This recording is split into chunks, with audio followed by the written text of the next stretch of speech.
ପିଲା ମାନେ ଆମେ ଆଜି ଫର୍ମ ଫିଲଅପ ର ତାରିଖ ବିଷୟରେ ଆଲୋଚନା କରିବା, ଫାଇନ କେତେ ପଡିବ ଆଲୋଚନା କରିବା, ନାଇଁ କି? ତେଣୁ ତାରିଖ ରେଗୁଲାର ର କଣ ଅଛି, ଏକ୍ସ ରେଗୁଲାର କଣ ଅଛି, କୋଉଟା ୱିଦାଉଟ୍ ଫାଇନ ରେ ଅଛି, କୋଉଟା ୱିଥ ଫାଇନ ଅଛି, କଣ ଅଛି, ଲାଷ୍ଟ ଡେଟ୍ କେବେ ଅଛି, ଡେଟ୍ ଗୁଡାକୁ ଆମେ ଆଲୋଚନା କରିବା। ଠିକ ଅଛି, ତେଣୁ ଏଇଠି ଡେଟ୍ ପିଲାମାନେ ଟିକେ ବଡ କରିକି ତମକୁ ଦେଖେଇ ଦଉଛି। ପ୍ରଥମ ହଉଛି ରେଗୁଲାର ପିଲାମାନଙ୍କର ମୁଁ ଆଲୋଚନା କରୁଛି। ରେଗୁଲାର ପିଲା ଯୋଉ ଫର୍ମ ଫିଲଅପ ଏନରୋଲମେଣ୍ଟ କରିବେ ସେମାନଙ୍କର ୱିଦାଉଟ୍ ଫାଇନ ରେ ଦେଖ ପିଲାମାନେ ଏଇଠି କଣ ଲେଖା ହେଇଛି, ୱିଦାଉଟ୍ ଫାଇନ ବୋଲି ଲେଖା ହେଇଛି, ଦେଖିପାରୁଛ, ୱିଦାଉଟ୍ ଫାଇନ। ଆଉ ୱିଦାଉଟ୍ ଫାଇନ ରେ ମାନେ ପଇସା ପଡିବ ନାହିଁ, ମନେ ରଖିବ, ଏଇଟା ବହୁତ ଇମ୍ପୋର୍ଟାଣ୍ଟ। ତମକୁ ମାତ୍ର କେତେ ଦିନ ନା, ମାତ୍ର ତମକୁ 18 ରୁ ମାନେ 1 ତାରିଖ ପର୍ଯ୍ୟନ୍ତ, 18 ରୁ 1 ତାରିଖ ପର୍ଯ୍ୟନ୍ତ, ଅର୍ଥାତ୍ କଣ ମାନେ 12-14 ଦିନ ଦିଆଯାଉଛି, ନାଇଁ କି? ତେଣୁ 12 ଦିନ 13 ଦିନ, 13 ଦିନ ବା 12 ଦିନ ମାନିକି ଚାଲ, 10-12 ଦିନ ଦିଆଯାଉଛି।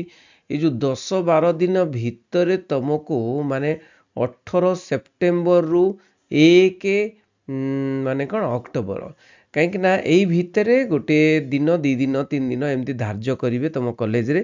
ସେଇ ଭିତରେ କଲେଜରେ ଯାଇ ପଚାର କେବେ କୋଉ ଡେଟ୍ ଦେବେ ବୋଲି, ସେଇ ଡେଟ୍ଟା ହିଁ ଧାର୍ଯ୍ୟ ହବ। ସେଇ ଡେଟ୍ରେ ତମେ କଣ କରିବ ନା ଫର୍ମ ଫିଲଅପ୍ କରିବ, ବୁଝିହେଉଛି?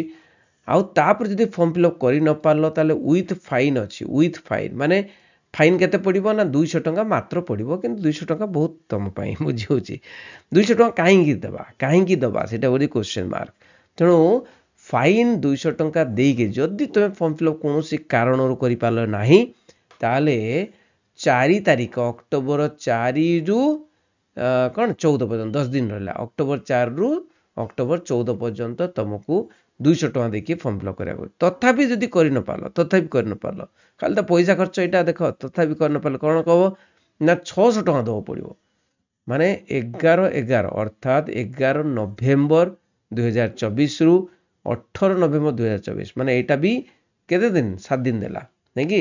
7 ଦିନ ଭିତରେ ଫର୍ମ ଫିଲଅପ୍ କରିବ, 600 ଟଙ୍କା ଏକ୍ସଟ୍ରା ଦେଇକିରି, 600 ଟଙ୍କା ଏକ୍ସଟ୍ରା ଦେଇକିରି, ବୁଝିହେଉଛି? ଏଇଗୁଡ଼ିକ ଜାଣିଗଲ, ଲାଷ୍ଟ ଡେଟ୍ ଗୁଡ଼ାକ ଜାଣିଗଲ। ତେଣୁ ଲାଷ୍ଟ ଡେଟ୍ ମାନେ ଫାଇନ୍ ସହିତ ଲାଷ୍ଟ ଡେଟ୍ ହେଉଛି 18 ନଭେମ୍ବର, କିନ୍ତୁ ତମର ୱିଦାଉଟ୍ ଫାଇନ୍ରେ, ଫାଇନ୍ ନ ଦେଇକି ଲାଷ୍ଟ ଡେଟ୍ ହେଉଛି 1 ଅକ୍ଟୋବର, ମନେ ରଖିଲ।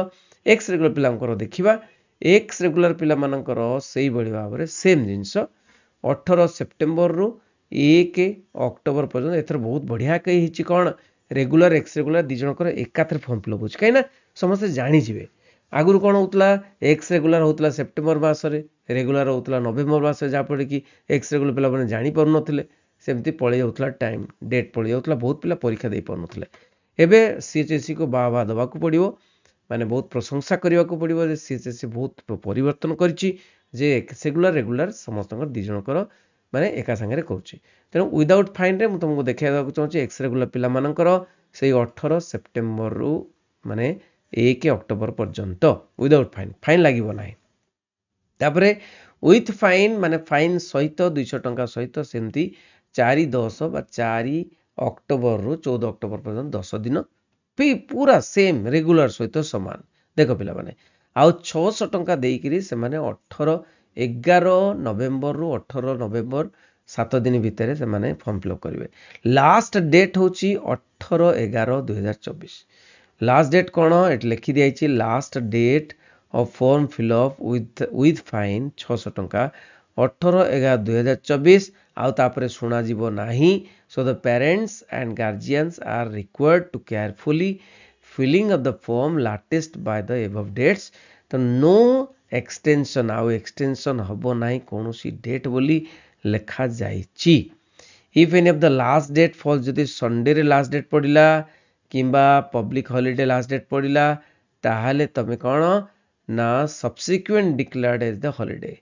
ତ ଡିକ୍ଲାର୍ଡ ଏଜ୍ ଦ ହଲିଡେ ଯଦି ଡିକ୍ଲାର ହେଲା, ତାହେଲେ last date will be shifted to next working day. ଦେଖିପାରୁଛ, ନେକ୍ସଟ ୱାର୍କିଂ ଲେଖା ହେଇଛି। ତେଣୁ ରେଗୁଲାର ଏକ୍ସ ରେଗୁଲାର ପିଲାମାନଙ୍କର ସମସ୍ତଙ୍କର କ'ଣ ଡେଟ୍ ଗୁଡ଼ିକ ସମାନ, ଏବଂ ୱିଦାଉଟ୍ ଫାଇନ୍ରେ ସମସ୍ତେ କରିବ ଚେଷ୍ଟା କର। ଆଉ କଲେଜର ନୋଟିସ୍କୁ ଅପେକ୍ଷା କରିବ, ଏବଂ କଲେଜର ନୋଟିସ୍କୁ ଯାଇକି ଦେଖ କଲେଜର ନୋଟିସ୍ କେବେ ମାନେ ଡେଟ୍ ଦିଆଯାଉଛି। ଅନଲାଇନ୍ ମଧ୍ୟ ହ୍ୱାଟ୍ସଆପ୍ ଚେକ୍ କର, କଲେଜ ହ୍ୱାଟ୍ସଆପ୍, ଠିକ୍ ଅଛି। ତେଣୁ 200 ଟଙ୍କା 600 ଟଙ୍କା ଦେଇକିରି ନହେଲେ ଫର୍ମ ଫିଲଅପ୍ କରିବାକୁ ପଡ଼ିବ, ଠିକ୍ ଅଛି। ରହିଲି, ଏକ୍ସ ରେଗୁଲାର ଯାହା ରେଗୁଲାର ସେଇଆ, ଡେଟ୍ ଗୁଡ଼ିକ ହଁ ସମସ୍ତଙ୍କୁ ସେୟାର କରିବ। ବନ୍ଦୀ ଉତ୍କଳ ଜନନୀ।